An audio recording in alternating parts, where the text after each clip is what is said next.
Hey guys, Jeremy Bayliss here. Just a quick apology. This is going to be a longer video.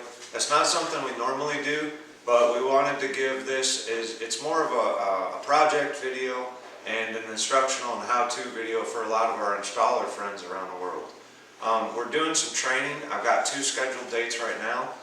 The first one's going to be March 19th and 20th up in Jasper, Alabama with Jeff Scherer. That's going to be an Elite CRETE training. If you're interested in it, let us know. The second one's going to be in Katy, Texas with Wes Whittington, and it is also an Elite CRETE training, and that's going to be May 30th and April 30th and May 1st. So if you're in those general vicinities, let us know if you'd like to come to training. I'd love to have you there. We're going to go over a bunch of techniques. A lot of these you're going to see in some of our videos as well. But these are nice hands-on places to get stuff done and to ask as many questions as you want to. So I'm again sorry about the long video, but give us a thumbs up, leave us a comment below what you like the best, and we hope you enjoy the work.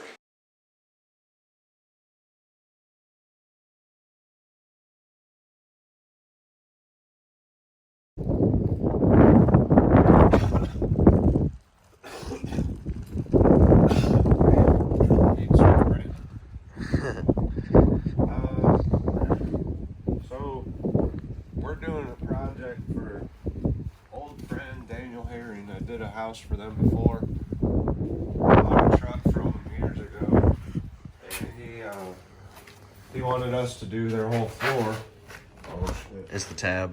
Yeah, if I can get it out though. So we're gonna do this whole house. It's about 2,800 square feet for Daniel and his wife. We're going to be doing hardwood designs. So this is the first time Brad and I are seeing it or anything. It's a new construction home by Live Oak. I'm trying to remember. Thomas Anderson. So I haven't met Thomas, but I know Daniel real well. So far everything's been real good. And we'll probably come back later. I think they'll want us to do their patios and stuff. But we're just coming to do the interior floors first. We're gonna be using Elite CRETE products for everything. Yeah, what I'm probably gonna try to do, we'll probably try to use some of these joints with the design. Yeah. I'll just tell them that's what I want to do, because that'll work out, I think. We got to figure out the layout, but like in here, this is gonna be the living room, kitchen, and like main area, I think. So all this, I believe, is going to be like a big herringbone pattern. Should be pretty cool. For that one, we're going to tape out the design and use multiple layers of concrete. And then for like all the outside areas and rooms, we're going to do scored concrete hardwood. So you guys stay tuned. We're going to show you a lot of stuff on this. Don't forget to check out DELRAILEY Designs Inc. on Facebook and of course on YouTube. And on YouTube, make sure you subscribe. We got a few repairs to do, some paint to grind off. Damn painters. Oh, there's a shower right there. Mudroom. Yeah, there's the master. Dang. It's 2,800 square feet, so it's good size. Master bedroom. Oh yeah. I like the top. Looks cool. I'm glad you get to be a part of it.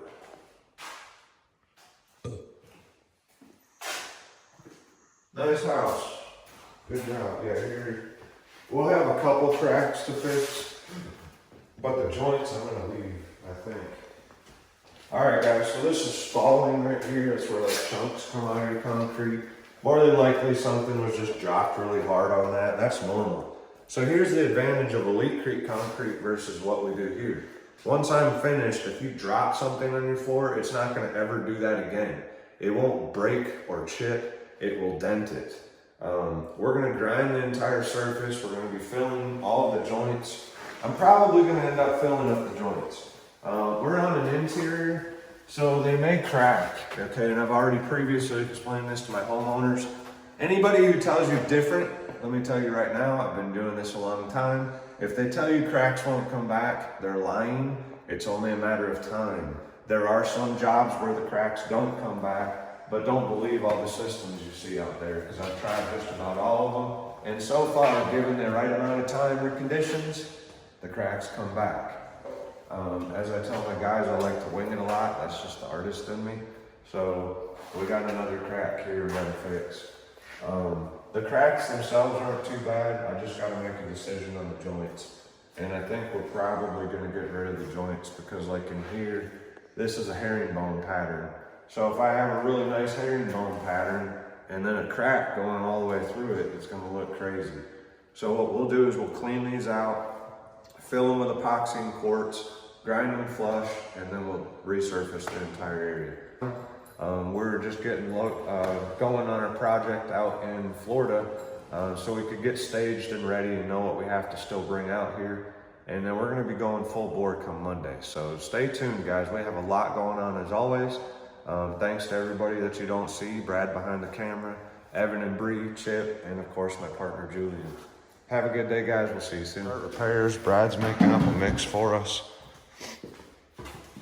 This is Elite Crete. We're using PT4 gray, and you can use whatever kind of epoxy for repairs. I recommend Elite Crete, of course, but you can use other stuff for repairs. What we do is we use epoxy, and we're gonna put in a little bit of quartz for strength. I'm gonna do the repairs. I've got a squeeze bottle that I'm gonna just use to fill all the joints and cracks. We've already gone through and vacuumed all the joints and run screwdrivers through it to get any loose debris out of them. But we're gonna fill all these in because we're gonna be doing a hardwood design. So we wanna make sure that all the repairs are good to go. And like I said, this is ungrinded. I'm a little ticked off because the painter's got paint all over the floors in a few rooms and all along the trim. So it's gonna take some extra grinding here, but we'll get it, nothing new. Welcome to DELRAILEY Designs, that's what we do. But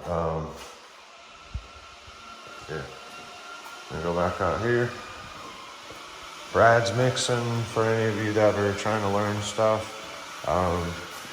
This is PT4, and we're using PTF fast set. That is a fast set epoxy.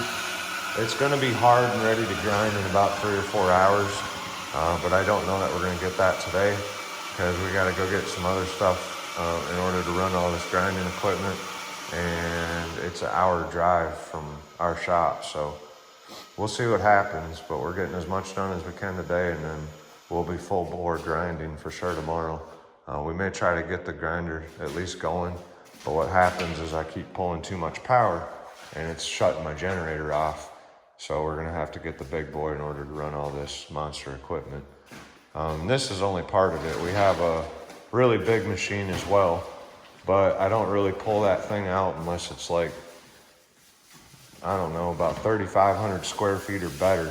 And then at that point, you know, we'll pull it out. But this house is 2,800, so with that big machine, I would only be able to use it in a couple areas, and it's just not real practical with all the turns and corners. So that's why we have our iron horse beast right here. And I'll show you the bottom of it. It's got interplanetary heads on it, 3 of them, with 3 diamond heads each that go on the bottom. So you got really good surface coverage for this machine.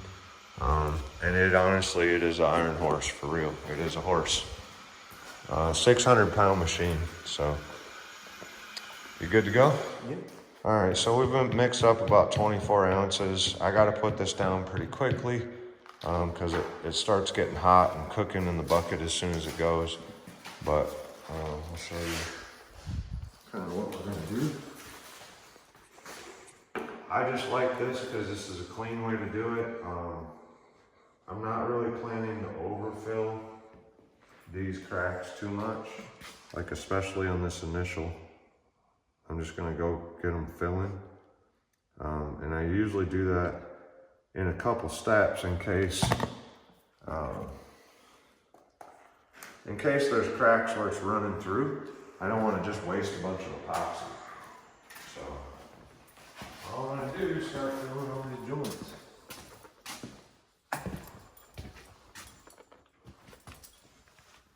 I squeeze it in, let it settle, and come back and do it again.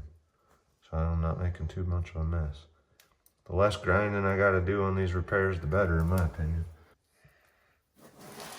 So take your time. I mean, if you do repairs right, it's one and done. And I try to teach my guys that all the time. Like, not everything is a rush. Prep and repair, it is the absolute most important part of what we are doing. If you don't prep and repair correctly, you don't have a good base. So I don't care how pretty you make it, it's absolutely no good. Do the right job, do the right thing the first time, and you're good to go. So that's it for that one. I'm gonna let it sit for a minute, make sure that nothing settles out too much. And like I said, I'm going over all this with concrete. So if there's just a slight dip, I'm okay with that. If I was doing epoxy as a final floor, then I almost always make sure I overfill them slightly and grind them down flush. But for these, I don't want to do a lot of grinding over those. I get tired of doing it all the time. See, now this one's overflowing into the other one. So I got lucky by doing this one first because I see what's happening. But that means there's a little bit of a slope on this floor. That's what that lets me know. And I just got to make sure I don't overfill it all going into the other one so that one overflows real bad. All right, guys, we're here in Defuniak Springs doing a little job for the concrete design portion of our company. And we're prepping right now. It's not fun. It's generally not easy and it's generally not fast, but it's something that has to be done. So we did all of our repairs yesterday. We are now grinding them down. We're also having to grind the floor a little bit because there's paint all over it and we can't put our product down. But as you can see, this little line right here, we've got it ground down. And I'll take you through and you can see some more of the repairs. See right there, it's nice and flush. We went down that wall.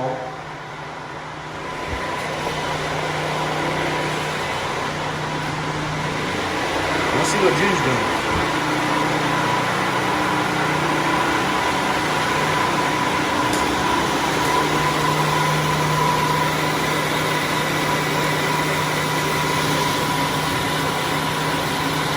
What you got?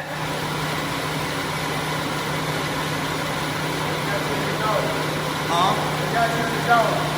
I don't know what you're saying. We got me the dogs. I ain't asleep right now. I hope I ain't at least. Huh? I said I ain't asleep right now. I hope I ain't. Sleep? Yeah. You going to sleep? I don't know what you're getting at. About nap time. What you doing, dude? Okay. Nothing? Standing here holding it. Wrong time. About nap. Old boss man Jeremy's over here taping everything up. Yeah. Somebody's got one. Me and Jude got the easy job. I am tired of crawling. So, pro tip, now I'm a bot one today, but if you get like a mechanic creeper, you know, the flat one, or like a little stool, the mechanic creeper works better for this. You can lay down and roll around.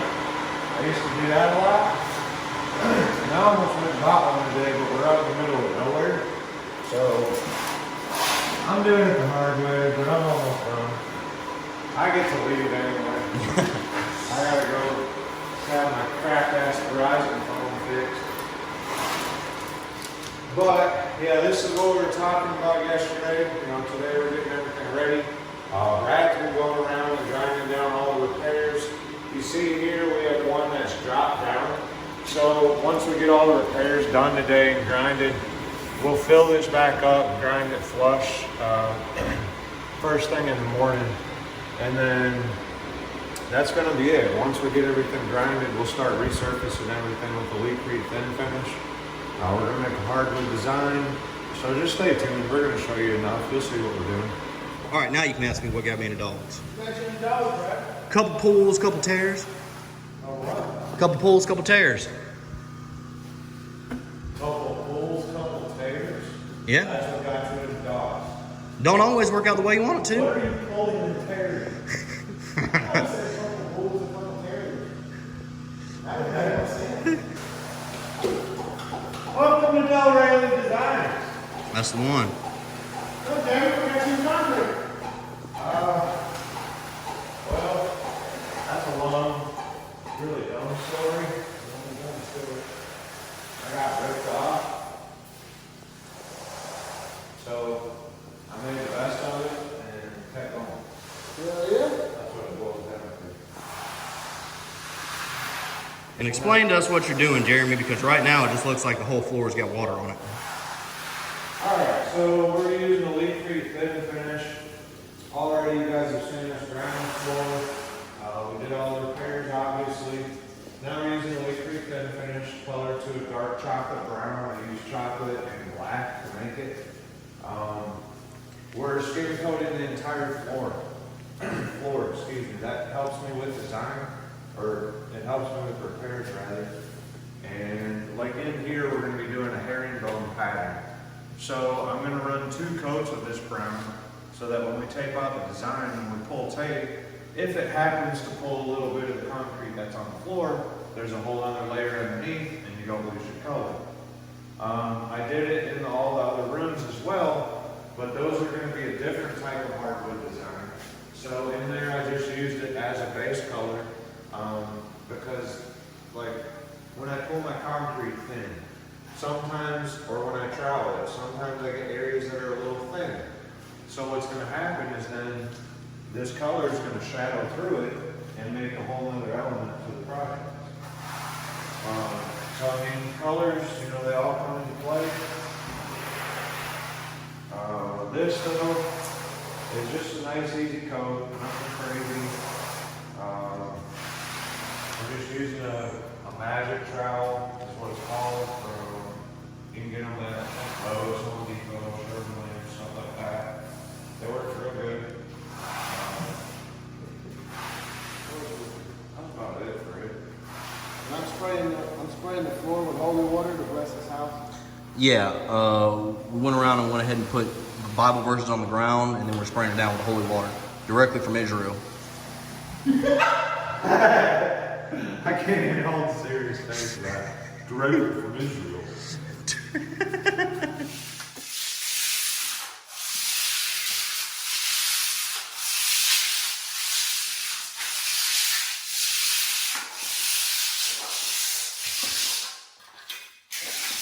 Whoa, now.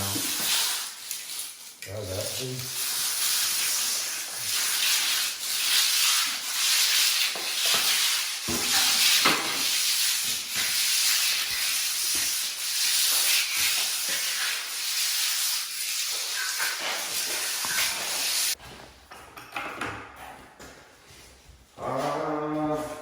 Alright, so there's several different ways that I do wood designs. I either use multiple layers of concrete and stain, different colors, you know, a lot of different ways for me to do things.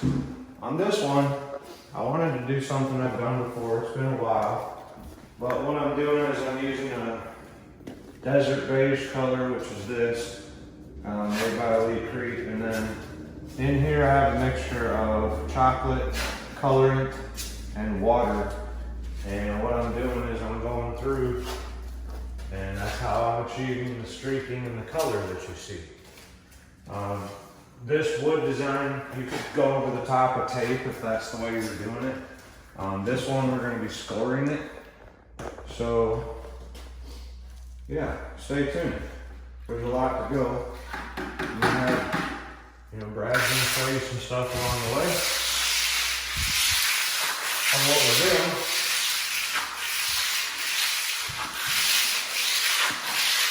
And then what I'm using a rounded trowel, and it's got a little bit of a bend on it because I've used the crap out of it, honestly. Brand new ones don't work very well. So if you get a new one, kind of sit there and try to bend it a little bit, because otherwise it scrapes up your concrete when you're running this texture. Just a little pros tip.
Fuck.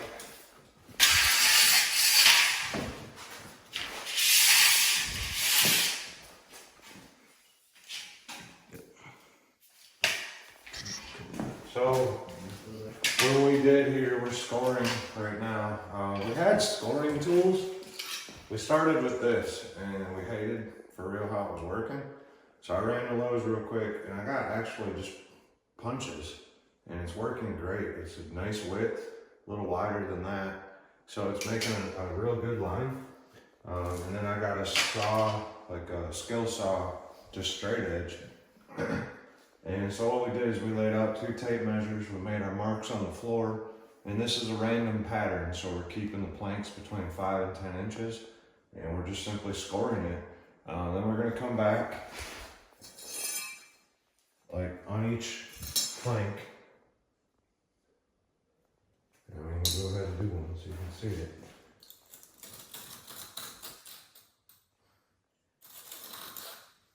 But then we'll come in on each different plank and make cross pieces to make the individual planks. So that's it. Sweet. Gotta keep running.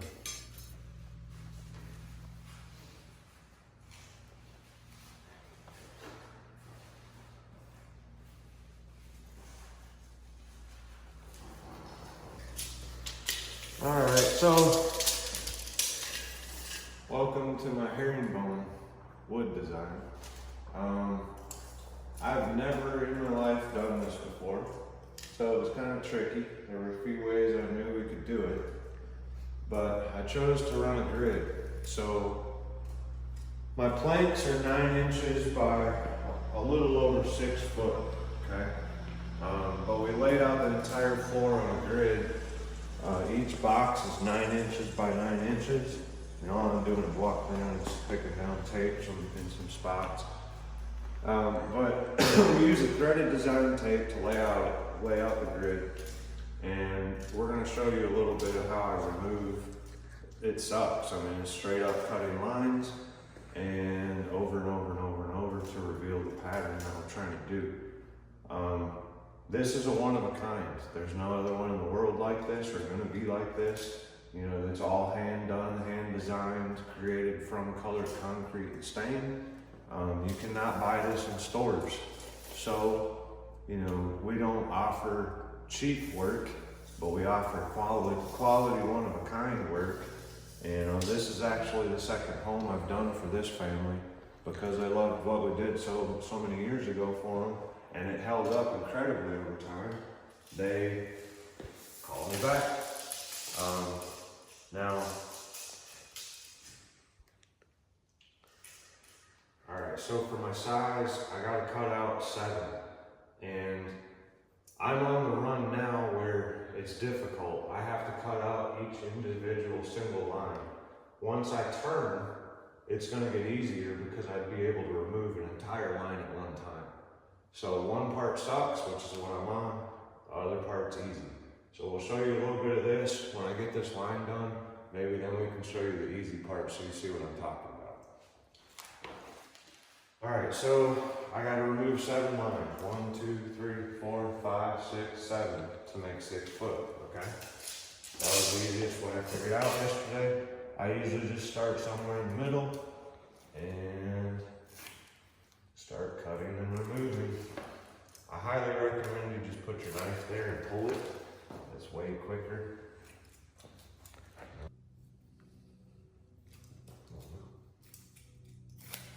There you have a plank. All right. Now there's a couple ways you can do this. My plank, step down, okay? So I'm gonna lose a line each time. So it would be here, here,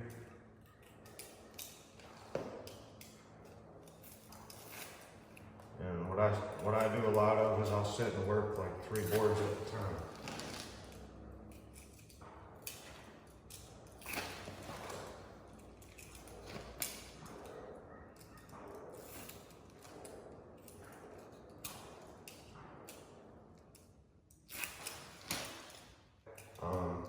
I cover over my tape lines with the same color as my grout.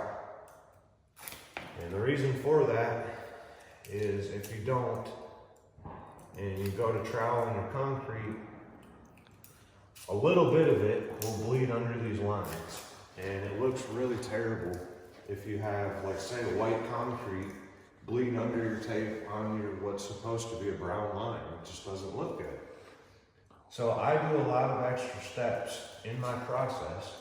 And again, that's why, you know, the prices are what they are. For this kind of a pattern, you can expect probably to pay around $12 to $15 a square foot. Realistically, helped me, and we finished the run that we just showed you on. I don't know how long it took us. How'd you like it, Brad? That was bad. First chance. Wasn't bad. I sort of rolled around on my butt. I wasn't all on my knees like you were. Yeah. Move a little bit faster than I Brad did. did from about here to the wall, and I did about that way. So, but it was the first time he's done that. It's very tedious. All right, so now we're on the easy side. I told you guys there was an easy side, right? So what I did is, this is only our full length area. So I laid down my tape measure again. I knew I had to keep this one, so I cut this one. And then what I'm doing is it staggers this way now, okay? So it's staircases. I'm cut all the way to here, come over, cut. If I can get the tape off me. So all I'm doing is just this initially. And what I'm doing is I move over one and down a line. And that's how you staircase, nice and simple. If you're in doubt, go back. 1, 2, 3, 4, 5, 6, 7. We're good. Over down. We're gonna have to, we're missing a little spot over here. So I'll finish this in a minute. But I'm gonna show you guys. This is the easy part, for real. Here we go. And I'm gonna pull this whole line real quick on camera so you can see. Don't just go ripping up tape lines now either, because when you get over here we gotta start stopping it, okay?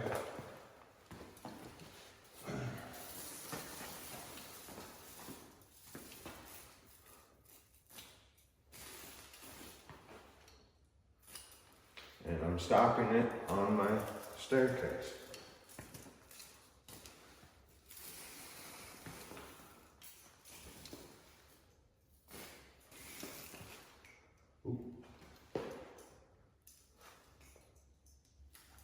Barely caught that one.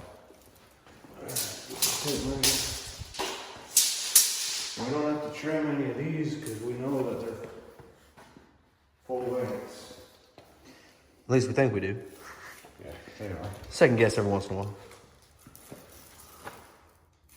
Here, let me go to the other end so you're not coming behind. But this is the easy line I was telling you about, guys. All right? So every turn that you make on the herringbone pattern, you'll get a break. So one side's incredibly hard, the other one is what you see right now.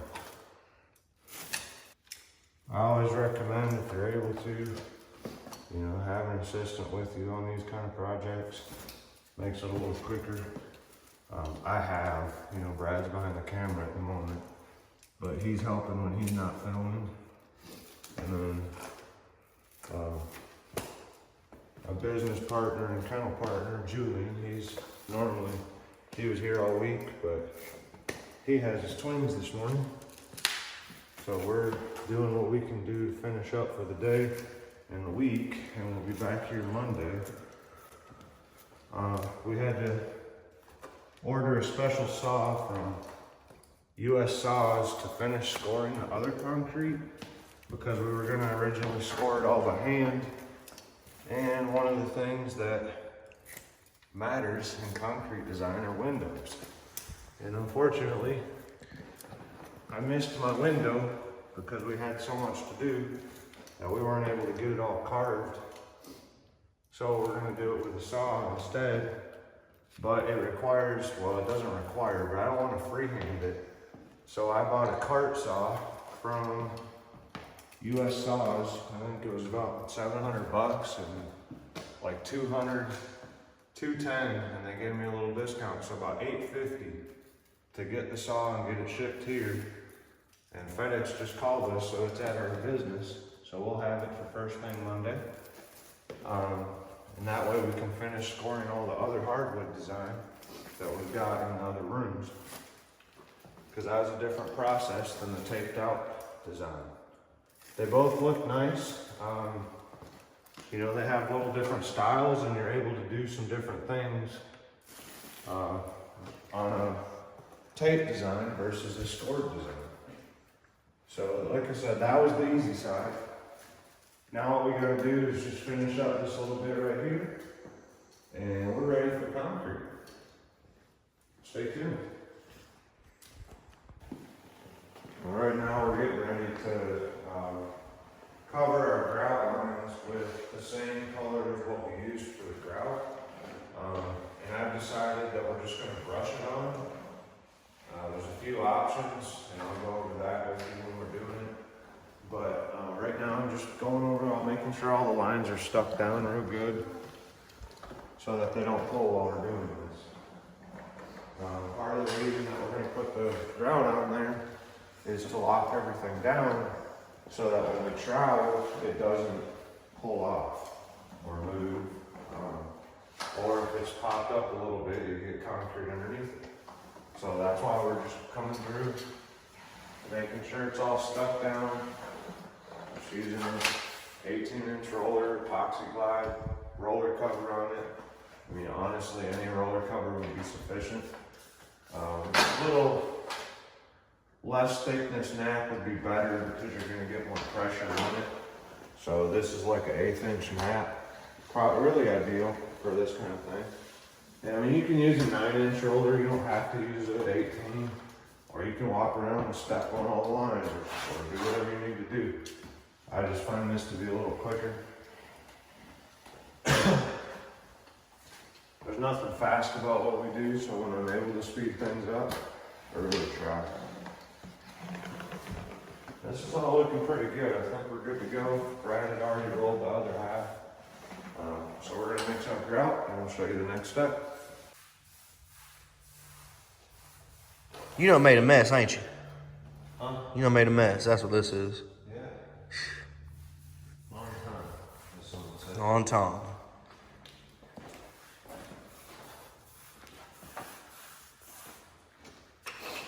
You know, instead of ripping up all the tape-ons, we're just going to paint over them so that we don't have to tear them up. Yeah, I get people all the time that, oh, do you paint concrete? No, I mean, I'm painting with concrete, but this is not paint. It's actually colored concrete. It's Elite Crete thin finish to be exact.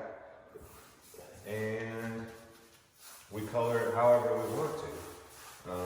I can make any color out of the rainbow. I can do a rainbow wood for it if that's what you want. I don't know about that one. But, you know, earlier I told you guys there's options as far as how I'm doing this and why I'm doing it this way. So the entire sole purpose of what I'm doing is to prevent other colors, meaning when we texture the wood planks, from getting underneath my tape. And I'm very, very picky about my grout lines, and I say this because there are installers all over the country, all over the world, that do everything they can to make money as fast as they can, okay? And they'll cut corners. You don't have to do this, but I don't cut corners. I actually add corners, okay? This is something I started doing years ago. I don't do it on every job, but this job is very, it's inside their home. It's the main area of their home. There's basically, there's no room for it to be sloppy. So, you know, we did the 2 layers of grout. Now we're brushing over it. You know, I said again that there were options. So I don't have to just brush it like I'm doing. We could have pulled a coat over it with the magic trowel just like we did with the grout layers. Or we could have sprayed it out of a concrete hopper. All right, so here's the reason why I'm brushing. Yeah, it might take me a little more time, but I'm not getting it all over their walls. I'm not running a risk of having to worry about concrete getting where I don't want it. And the reason I'm not pulling it over with a magic trowel is I really want to make sure that I don't lose visibility of my lines. So even though I've covered them with a little bit of concrete, all it is a lockdown coat. You know, this is tape, it's not going anywhere. But you'd do the same thing if you were using a stencil. And that's your lockdown coat. That's to put it there so that you can do whatever you need to on top of it to make sure that it looks nice, okay? My homeowners just got here. Great news, they absolutely love the pattern. They tried to mess with me, but Daniel doesn't have a good poker face. So anytime you want to play poker, Daniel, I'll play with you. But he tried to mess with me and said, Meredith, I thought that this was supposed to run the other direction, but he cracked a smile. So I told him I'd show him how he could change it. But no, they're good customers. This is the second house that I've done for them. So we've had a relationship for years, and they're a nice family. There were actually, I think you guys may have seen it, there's scriptures all over the concrete when we started. They're still in there.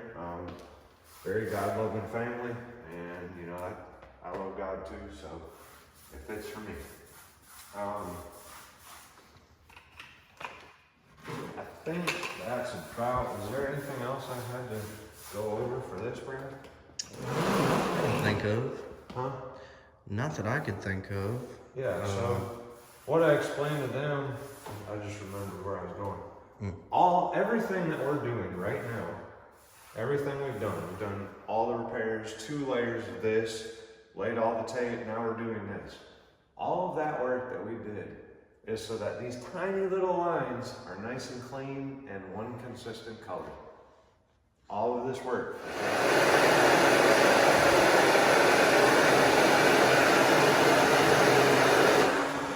Hey there. Hey.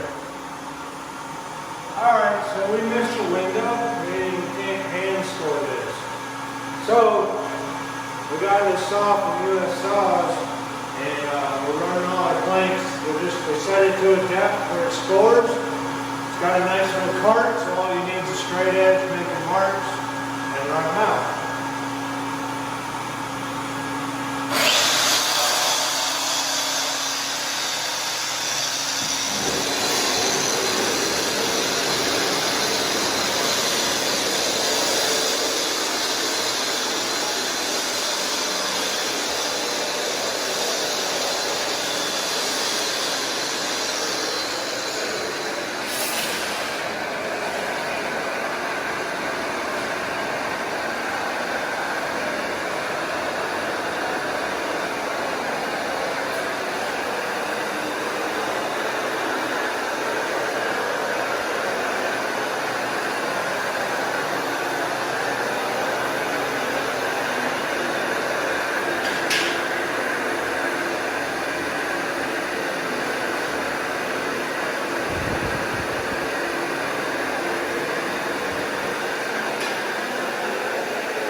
This is random here, so I'm doing different sizes. But this time I'm marking 4 inches.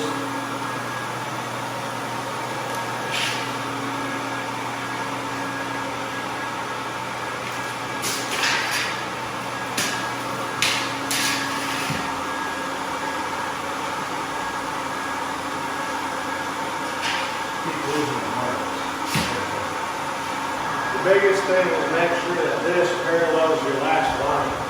You see it sloping, you need to adjust.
Good morning, guys. At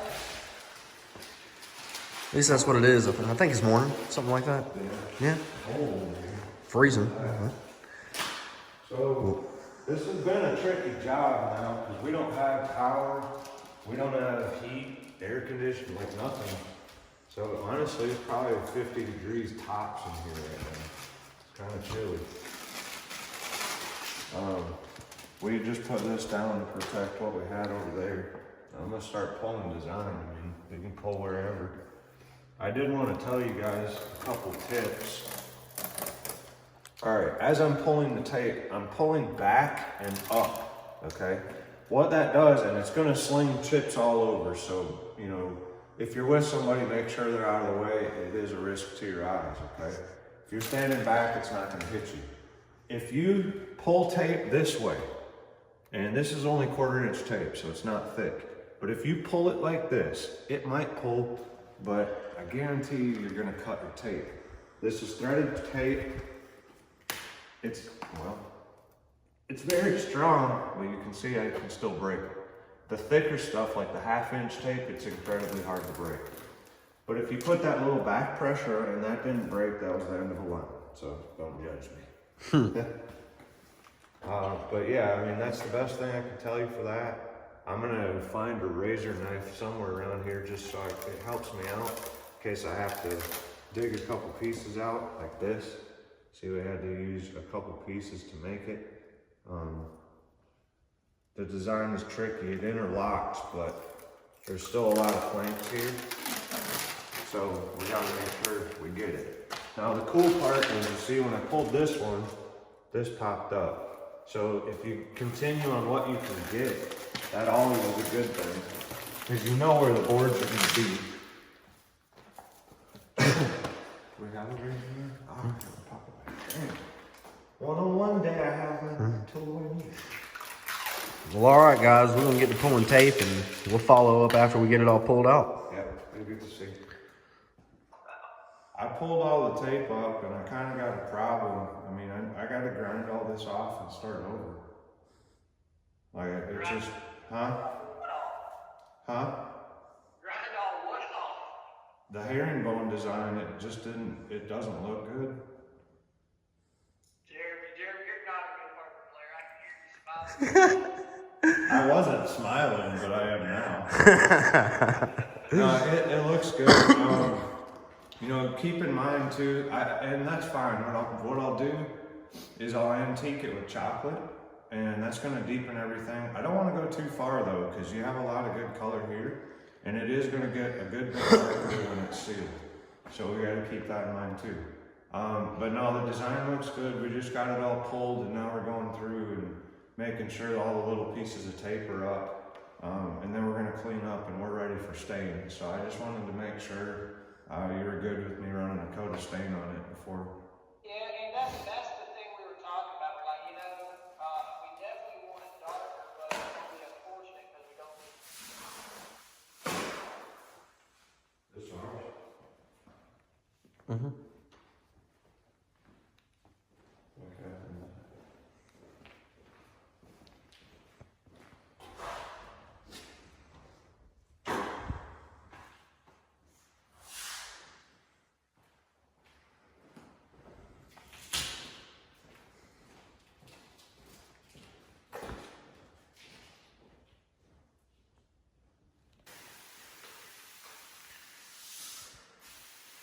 That's on time.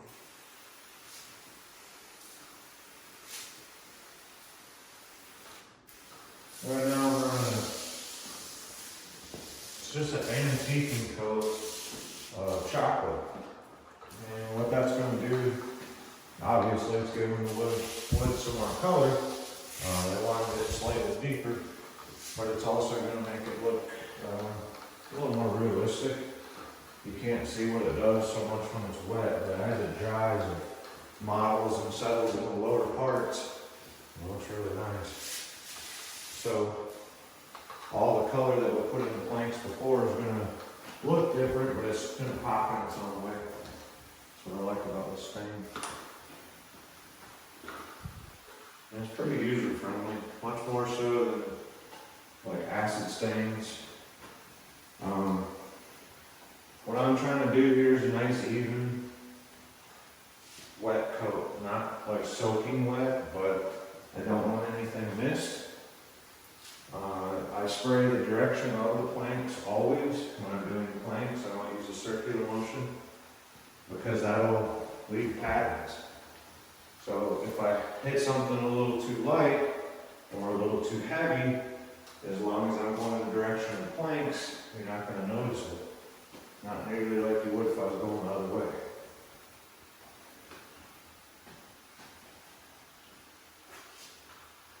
And there's hundreds of different sprayers on the market. I'm not going to tell you which one to buy. I just use these because they're inexpensive and they do the job. On time. I can get them almost in any city.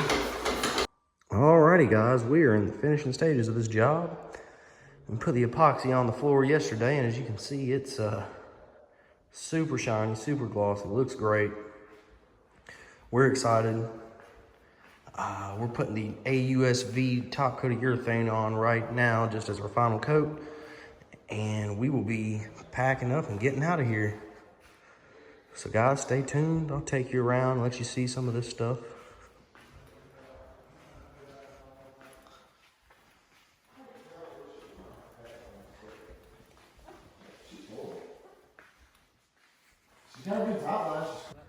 Hi guys, welcome to the final project. I'm going to take you guys inside. If you've made it this far, I hope you have. We're going to take you in, walk you around.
Thanks for watching the episode, guys. Make sure you leave us a comment down below.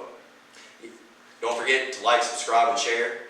And check out what we got going on. We've always got something in the works. Giveaways, origins, art, floors. So if you see something you like, let us know. We appreciate you.